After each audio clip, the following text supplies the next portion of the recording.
It is a growing trend, the demand for exorcisms. Yes, exorcisms now at an all-time high. That's according to one exorcist priest who performs hundreds of them right here in Indiana. RTV6's Mike Pelton looked into what's behind the demand.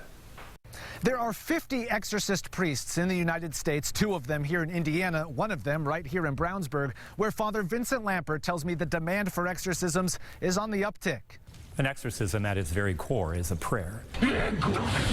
It's not just a movie made for Hollywood, but Father Vincent Lampert, an exorcist at St. Malachy Parish, says it's an inverse relationship. Faith in God will lead us in one direction, and the lack of faith will lead us in another.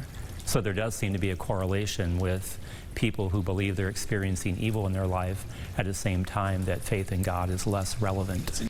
Lampert tells me he gets about 20 requests a week from people who think they need an exorcism. He tells me only about 10% of those people actually do. Most people, by the time they call me, they've already diagnosed themselves. With an exorcism, there is no quick fix, so says Lampert, who explains most involve less intense prayers to get rid of evil spirits. Full demonic possession is rare. He's performed 3 of those.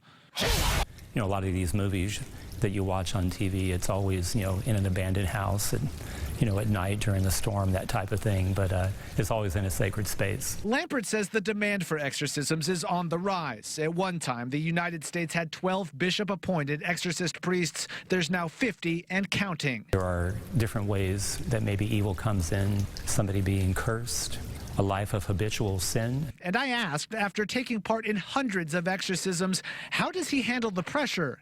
After one here in Indiana on the way home, you asked, how did I unwind? Yeah. I stopped at Dairy Queen and had a chocolate shake on the way home. And with no exorcisms currently scheduled, Lampert is just waiting for the phone to ring. In Brownsburg, Mike Pelton, RTV6. Regardless of the question, Dairy Queen is always the answer. We asked what exorcist priests look for to determine whether an exorcism is actually needed. Father Lampert says there are 4 key indicators, including the ability to speak and understand other languages you shouldn't know, abnormal strength, extreme knowledge the person wouldn't otherwise have, and an aversion to sacred items such as a cross or a Bible.